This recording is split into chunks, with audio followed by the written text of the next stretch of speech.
friends, welcome to my channel Learn Everything with me. நம்ம இன்றைக்கி compound இன்ட்ரெஸ்ட்டில் இருக்கிற topic எல்லாம் பார்த்துக்கிட்டே வரோம். நம்ம ஆல்ரெடி 4 டாபிக்ஸ் பார்த்துட்டோம். 5th டாபிக் என்ன அப்படின்னு சொல்லி பார்த்தோம்னா, நம்மளுக்கு டோட்டல் அமௌண்ட் 2 இயர்ஸ் கொடுத்துருப்பாங்க. ஃபார் எக்ஸாம்பிள் 2 இயர்ஸில் நம்மளுக்குரிய பிரின்சிபல் இவ்வளோ அமௌண்ட்டாக மாறுது அண்ட் 5 இயர்ஸில் இவ்வளோ அமௌண்ட்டாக மாறுது அப்படின்னு சொல்லி கொடுத்துட்டு பிரின்சிபல் கேட்கலாம், ரேட் ஆஃப் இன்ட்ரெஸ்ட் கேட்கலாம். ஸோ இந்த மாதிரி ஏதாவது ஒரு சம் நம்மளுக்கு கண்டிப்பாக வரும். ஏன்னா சிம்பிள் இன்ட்ரெஸ்ட்லேயும் நம்ம இதே மாதிரி டாபிக் ஒன்று பார்த்துருக்கோம். அது ரீகால் பண்ணிக்குவோம். அது மாதிரி இதை ஏன் பண்ணக்கூடாது அப்படிங்கிறதையும் ரீகால் பண்ணிக்கலாம். ஸோ பிரின்சிபல் இருக்கும், எத்தனை இயர்ஸில், இங்கே ஒரு 2 இயர்ஸில் ஆகுது, இங்கே ஒரு 3 இயர்ஸில் ஆகுது. 3 இயர்ஸில் இந்த அமௌண்ட் பிரின்சிபல் ப்ளஸ் சம்திங்காக மாறுது, இதுவும் பிரின்சிபல் ப்ளஸ் சம்திங்காக மாறுது. ஸோ நம்ம என்ன பண்ணுவோம்னா, இந்த 2 - 3 கால்குலேட் பண்ணுவோம். ஸோ 1 இயருக்கான நம்மளுக்கு சிம்பிள் இன்ட்ரெஸ்ட் கிடச்சிரும். அதை வச்சு நம்ம என்ன கண்டுபிடிச்சிருவோம், ஈஸியாக பிரின்சிபல் கண்டுபிடிச்சிருவோம். செஞ்சு இந்த மெத்தடை மட்டும் யோசிச்சிடாதீங்க. இது ஏனும் நல்லா சொல்லிட்டேன். சிம்பிள் இன்ட்ரெஸ்ட் எல்லா வருஷமுமே சேமாக இருக்கும் அப்படிங்கிறதுனால தான் நம்ம இதை கண்டுபிடிச்சோம். ஆனால் காம்பவுண்ட் இன்ட்ரெஸ்ட் எல்லா வருஷமும் சேமாக இருக்காது. அதனால் அப்படி டைரெக்டாக கண்டுபிடிக்க முடியாது. இது கொஞ்சம் டைம் டேக்கிங்காக தான் இருக்கும். ஆனால் நீங்கள் ப்ராக்டிஸ் பண்ணிங்க அப்படின்னா கண்டிப்பாக ஈஸியாக உங்களால் சால்வ் பண்ண முடியும். நம்மளுக்கு ஆல்ரெடி தெரியும் பிரின்சிபலோட டோட்டல் அமௌண்ட்டோட ஃபார்முலா என்ன அப்படின்னா, P × 1 + R/100 the whole power n. இதுதான் டோட்டல் அமௌண்ட்டோட ஃபார்முலா. இந்த ஃபார்முலாவை ஞாபகம் வச்சுக்கோங்க. இதை வச்சு நம்ம எப்படி இந்த சம் சால்வ் பண்ண போகிறோம்னு பார்க்கலாம். ஓகேவா, வாங்க சம்குள்ளே போகலாம். A sum of money invested at compound interest amounts to rupees 4,624 in 2 years and rupees 4,913 in 3 years. The sum of money is, நம்மளுக்கு 2 இயர்ஸில் அந்த அமௌண்ட் 4,624 மாறுது, 3 இயர்ஸில் 4,913 மாறுது அப்படின்னு சொல்லி கொடுத்துருக்காங்க.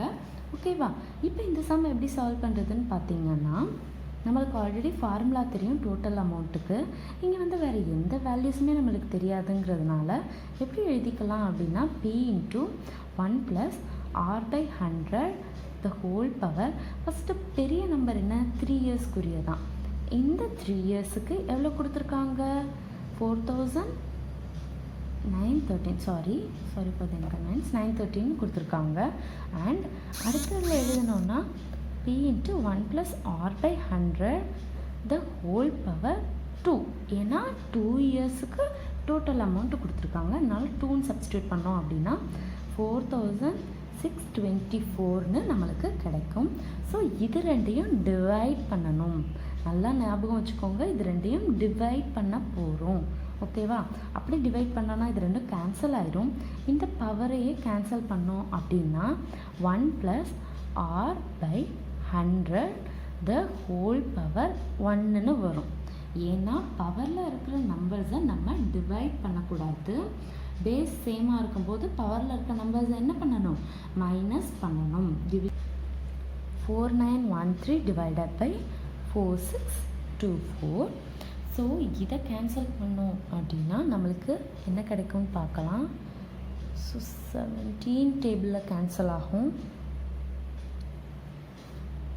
கேன்சல் பண்ணியாச்சு, இதுக்கு மேலே கேன்சல் பண்ண வேண்டாம். 289/272. ஸோ இந்த 1 இங்கிட்டு கொண்டு வந்தோம் அப்படின்னா -1ன்னு வரும். So 289 - 272 divided by 272, that is nothing but 17 divided by 272ன்னு கிடைக்கும். So R is equal to 17 divided by 272 into 100. So இது எல்லாத்தையும் கேன்சல் பண்ணோம் அப்படின்னா 6.25% நம்மளுக்கு ஃபைனல் ஆன்சர் கிடைக்கும். ஸோ நம்மளுக்கு இங்கே 6 தான் கிடச்சிருக்கு. ஆனால் நம்மளுக்கு என்ன சம்மில் கேட்டிருக்காங்க அப்படின்னு பார்த்தீங்கன்னா, பிரின்சிபல் என்ன அப்படின்னு தான் கேட்டிருக்காங்க.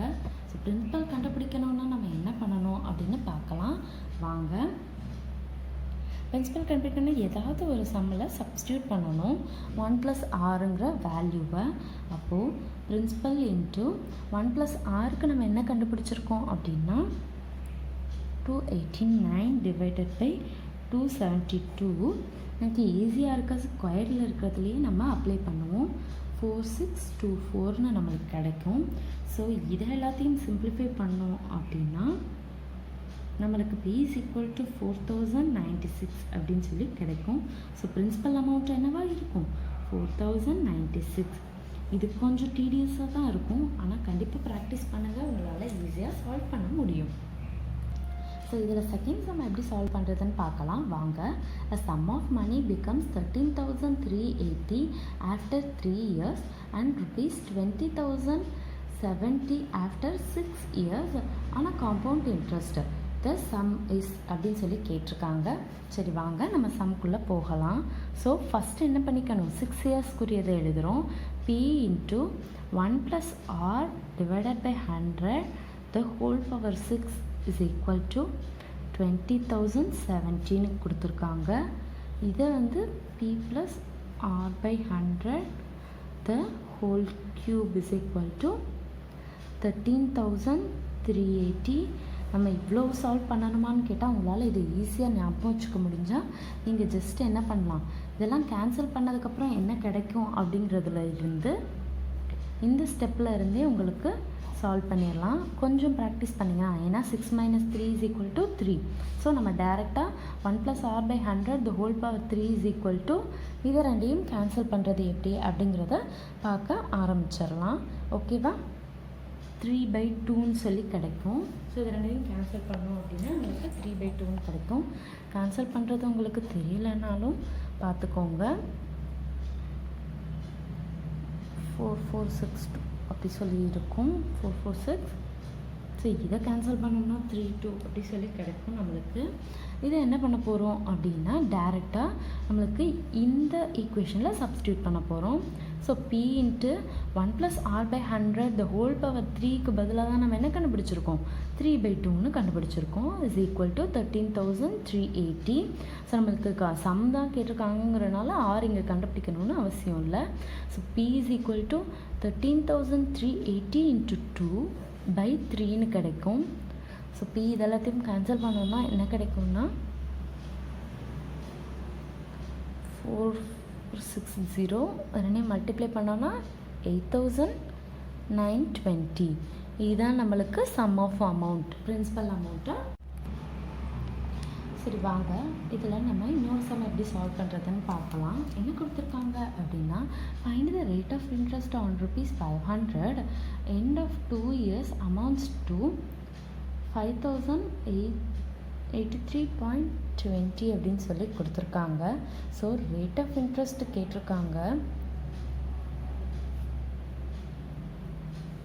இதில் என்னென்னா principal amount is equal to 500 நம்மளுக்கு, and number of years is equal to 2 years and amount is equal to 583.20 கொடுத்துருக்காங்க. இது என்னென்னா நம்மளுக்கு n இல்லைன்னா R கண்டுபிடிக்கிற டைப்பு. ஸோ இந்த டைப் எப்படி பண்ணுறது அப்படின்னாலும் நம்மளுக்கு ஒரே ஒரு ஃபார்முலா தான் தெரியும். அந்த ஃபார்முலா தான் டைரெக்டாக சப்ஸ்டியூட் பண்ண போகிறோம். ஸோ நம்மளுக்கு டோட்டல் அமௌண்ட்டுக்குரிய ஃபார்முலா என்ன தெரியும், P into 1 plus R by 100 the whole power n. இந்த சம்மில் வந்து R இல்லைன்னா n கேட்பாங்க. அதை எப்படி சால்வ் பண்ணுறதுன்னா டோட்டல் அமௌண்ட் நம்மளுக்கு தெரியும் 583.20. that is equal to principal amount 500 into 1 plus R வந்து நம்மளுக்கு இங்கே தெரியாது, R divided by 100 the whole power n. So n தான் என்ன கொடுத்துருக்காங்க, 2 இயர்ஸ்னு கொடுத்துருக்காங்க. வாங்க இந்த சம் எப்படி சால்வ் பண்ணுறதுன்னு சொல்லி பார்க்கலாம். ஃபஸ்ட்டு வந்து 500 இந்த சைடு கொண்டு போகலாம். 1 plus R by 100 the whole square is equal to 583.2 divided by 500. So இதை ஒரு 10ஆல் மேலே கீழே மல்டிப்ளை பண்ணோம் அப்படின்னா நம்மளுக்கு இந்த பாயிண்ட் போயிடும், நம்மளால் ஈஸியாக டிவிஷன் பண்ண முடியும். ஸோ அதனால் 10ஆல் மேலேயும் கீழேயும் மல்டிப்ளை பண்ணிக்கிறோம். பண்ணிவிட்டு இப்போ இதை கேன்சல் பண்ணோம் அப்படின்னா என்ன கிடைக்குதுன்னு பார்க்கலாம் வாங்க. இதில் வந்து 2,916 வரும். ஸோ இது 25,000. ஸோ இது ரெண்டையும் கேன்சல் பண்ணோம் அப்படின்னா 1,458. இங்கே 1,250 5ஆல் கேன்சல் பண்ணுறோம். அண்ட் இங்கே என்ன வரும்னா 625ன்னு கிடைக்கும். இங்கே என்ன கிடைக்கும்னா 729ன்னு சொல்லி நம்மளுக்கு கிடைக்கும். ஸோ இதை வந்து எப்படி நம்ம எழுதுறதுன்னு பார்க்கலாம் வாங்க. 1 + r/100 த ஹோல் ஸ்கொயர்டுன்னு கொடுத்துருக்காங்க. அண்ட் இங்கே நோட் பண்ணிங்கன்னா இது ரெண்டுமே வந்து ஸ்கொயர் பண்ண நம்பராக தான் வந்திருக்கு நம்மளுக்கு. ஸோ இந்த ஸ்கொயர் இந்த சைட் கொண்டு போனோம் அப்படின்னா இது ஸ்கொயர் ரூட் எடுக்கணும். அப்படி ஸ்கொயர் ரூட் எடுத்தோம்னா 729 divided by 625. This is nothing but 1 + r/100. So 729 வந்து ஸ்கொயர் ரூட்டில் 72ன்னு வெளியில் வரும். 625 25 × 25 தான் நம்மளுக்கு 625. ஸோ கீழே வந்து 625ன்னு கிடைக்கும். So r/100 is equal to 27 - 25 divided by 25, that is 2 divided by 25. அப்போது r is equal to 200 divided by 25. r எவ்வளோன்னு கிடைக்கும்? 8%ன்னு நம்மளுக்கு ஃபைனல் ஆன்சர் கிடைச்சிரும். r is equal to 8%. இந்த டாப்பில் என்ன ப்ராப்ளம்ஸ் பார்த்துட்ருக்கோம்? n இல்லைன்னா r கண்டுபிடிக்கிற மாதிரி ப்ராப்ளம்ஸ் பார்த்துட்ருக்கோம். வாங்க சம்குள்ளே போகலாம். In how much time will a sum of 1600 amounts to rupees 1852.20 at 5% per annum compound interest அப்படின்னு சொல்லி கேட்டிருக்காங்க. ஸோ இதில் வந்து நம்மளுக்கு பிரின்சிபல் அமௌண்ட் 1600ன்னு கொடுத்துட்டாங்க. Total amount is equal to 1852.2ன்னு சொல்லி கொடுத்துருக்காங்க. And rate of interest is equal to 5%. அப்போ என்ன கேட்டிருக்காங்க? நம்பர் ஆஃப் இயர்ஸ் என்ன அப்படின்னு சொல்லி கேட்டிருக்காங்க. வாங்க இந்த சம் எப்படி சால்வ் பண்ணுறதுன்னு நம்ம பார்க்கலாம். இதில் என்ன பண்ண போகிறோம்னா ஃபஸ்ட்டு டோட்டல் அமௌண்ட்டுக்குரிய formula P × 1 + r/100 the whole power n. இதில் நம்மளுக்கு தெரிஞ்ச வேல்யூஸ் எல்லாம் சப்ஸ்டியூட் பண்ணோம்னா 18,052.2 is equal to 1600 into 1 + 5/100 the whole power n. So இந்த 1600 ஃபஸ்ட்டு கொண்டு வந்தோம் அப்படின்னா 1 + 5/100 the whole power n is equal to 1852.2 divided by 1600. So இதை நம்ம எப்பயும் போல் 10ஆல் மேலும் கீழே மல்டிப்ளை பண்ணிக்கிறோம்.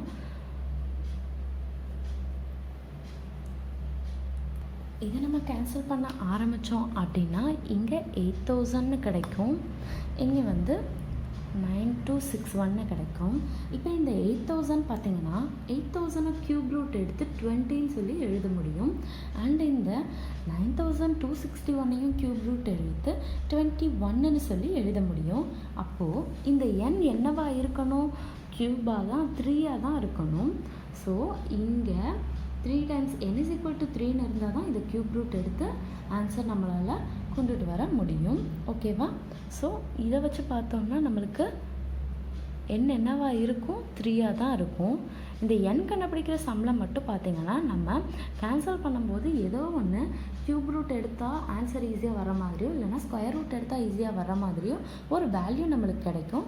அந்த வேல்யூவோட ஸ்டாப் பண்ணி நம்ம ஈஸியாக n is equal to என்ன அப்படிங்கிறத போட்டுடலாம். அடுத்து ஃபைனல் சம் என்னன்னு பார்த்தீங்கன்னா a sum of money is borrowed and paid back in 2 annual installment. இந்த இன்ஸ்டால்மெண்ட் சம்மை வந்து நீங்கள் இன்னும் கொஞ்சம் கேர்ஃபுல்லாக பார்க்கணும். ஓகேவா? இது வந்து இந்த மாதிரி டைப் சம்டைம்ஸ் கேட்கலாம். இது பார்த்தீங்கன்னா ₹882 each allowing 5% compound interested. The sum borrowed was. அதாவது என்ன சொல்லியிருக்காங்கன்னா 2 இன்ஸ்டால்மெண்ட் கட்டுறாங்க. 2 இன்ஸ்டால்மெண்ட்டில் எவ்வளோ ருபீஸ் கட்டுறாங்க? 882 ருபீஸ் நம்மளுக்கு கட்டுறாங்க. இங்கே ரேட் ஆஃப் இன்ட்ரெஸ்ட் வந்து 5%ன்னு கொடுத்துட்டாங்க. பி வந்து நம்மளுக்கு தெரியாது. ஸோ 2 இன்ஸ்டால்மெண்ட்டில் எவ்வளோ வருஷத்தில் கட்டுறாங்க? 1 இயரில் கட்டுறாங்க அப்படின்னு சொல்லி வச்சுக்கலாம். ஓகேவா? ஸோ இதை எப்படி பண்ண போகிறோம் அப்படின்னு பார்க்கலாம் வாங்க. நம்மளுக்கு டோட்டல் அமௌண்ட் எப்படி கால்குலேட் பண்ணணும்னா பி பிரின்சிபல் தெரியாது. ஃபஸ்ட் இயருக்கு வந்து 5% இன்ட்ரெஸ்ட் போடுறாங்க. அப்போ 105 டிவைடட் பை 100 இந்த முடிவில், இந்த வருஷம் முடிவில் வந்து 882 கட்டிடுறாங்க. அப்போது நம்மளுக்கு டோட்டல் அமௌண்ட்டில் இருந்து நமக்கு எவ்வளோ மைனஸ் பண்ணிடுவாங்க? 882 ருபீஸை மைனஸ் பண்ணிடுவாங்க. ஸோ இதுக்கு இந்த பிரின்சிபல் இது வந்து இப்போ பிரின்சிபலாக ஆக போகுது. இந்த பிரின்சிபல் அமௌண்ட்டுக்கு எவ்வளோ வட்டி போடுறாங்க? 105 ருபீஸ் கட்டுறாங்க. ஸோ இப்போ மறுபடியும் இவர் 882 ருபீஸ் கட்டினாருன்னா அந்த அமௌண்ட்டு ஃபுல்லாகவே கேன்சல் ஆகிடுது. ஸோ இதுதான் நம்மளுக்கு சம். ஓகேவா? இது எப்படி எழுதியிருக்கோன்னு நல்லா பார்த்துக்கோங்க. பிரின்சிபல் தெரியாது. இந்த பிரின்சிபல் அமௌண்ட்டை ஃபஸ்ட்டு 105/100 போட்டோன்னா நம்மளுக்கு டோட்டல் அமௌண்ட்டு கிடைக்கும். ஸோ இந்த டோட்டல் அமௌண்ட்லேருந்து 882 ருபீஸ் நம்மளை மைனஸ் பண்ணிக்கிறாங்க. ஏன்னா ஃபஸ்ட் இன்ஸ்டால்மெண்ட்டில் அவர் கட்டிடுறாரு. அப்போ மிச்சம் இருக்கிற அமௌண்ட்டுக்கு தான். அதனால் இந்த 880 இங்கே மைனஸ் பண்ணிட்டு மிச்சம் இருக்கிற அமௌண்ட்டுக்கு மறுபடியும் எவ்வளோ இன்வெஸ்ட்மெண்ட் போடுறாங்க? 105 ருபீஸ், அதாவது 5% வட்டி போடுறாங்க. 105/100. ஸோ இந்த அமௌண்ட்டில் இருந்து அகெயின் ஒரு 882 ருபீஸ் கட்டுறாரு. ஸோ அவரோட டோட்டல் அமௌண்ட் என்னவா மாறிடுது? 0வாக மாறிடுது. 2 இன்ஸ்டால்மெண்ட்டில் அவர் அந்த அமௌண்ட்டை கட்டி முடிச்சிடுறாரு அப்படின்னு அர்த்தம். ஸோ இதை மட்டும் நீங்கள் கரெக்டாக ஃபார்ம் பண்ணிட்டீங்கன்னா ஈஸியாக உங்களால் இதை மட்டும் சிம்பிளிஃபை பண்ணி நம்ம பி கண்டுபிடிச்சிடலாம். ஓகேவா? சரி வாங்க ஃபஸ்ட்டு ஒரு வேல்யூவாக அந்த சைடு கொண்டு போகலாம். 882 ருபீஸ். ஸோ இங்கே 105/100 இருக்கும். இந்த 882 இங்கிட்டு கொண்டு போனோம் அப்படின்னா ப்ளஸில் வந்துடும் 882. So P into 105/100 minus 882 is equal to இந்த 105/100 இந்த சைடு கொண்டு வரோம். அப்போ 882 இன்ட்டு 100 டிவைடட் பை 105ன்னு வரும். ஸோ இதை வந்து நம்ம கேன்சல் பண்ணோம் அப்படின்னா 20, இந்த 21, இந்த 21 இங்கே கேன்சல் பண்ணோம்னா 42ன்னு சொல்லி கிடைக்கும். ஸோ 42 இன்ட்டு 20 என்னவாக இருக்கும்? 840 இருக்கும். இப்போ என்ன பண்ணுறோம்னா P இன்ட்டு 105/100 மட்டும் இங்கிட்டு வச்சுட்டு இந்த 882 இங்கிட்டு வரும்போது ப்ளஸ் 882 மாறிடும். அப்போது 1722ன்னு கிடைக்கும். மறுபடியும் P மட்டும் வச்சுட்டு இதை கொண்டு வந்தோம்னா 100 டிவைடட் பை 105. ஸோ 20, 21. அகைன் இந்த 21ஆல் அதை கேன்சல் பண்ணோம்னா 82ன்னு சொல்லி கிடைக்கும். இப்போ இதை மல்டிப்ளை பண்ணோம்னா 82 இன்ட்டு 20 பிரின்சிபல் அமௌண்ட் 1640 அப்படின்னு சொல்லி நம்மளுக்கு கிடைச்சிரும். ஸோ இதுதான் நம்மளோட பிரின்சிபல் அமௌண்ட்டாக இருக்க போகுது. ஓகேவா ஃப்ரெண்ட்ஸ்? ஈஸியாக தான் இருக்கும்னு நினைக்கிறேன். இன்றைக்கி நம்ம காம்பவுண்ட் இன்ட்ரெஸ்ட்டில் எல்லா டாபிக்ஸுமே தனித்தனியாக பார்த்துட்டோம். இதெல்லாம்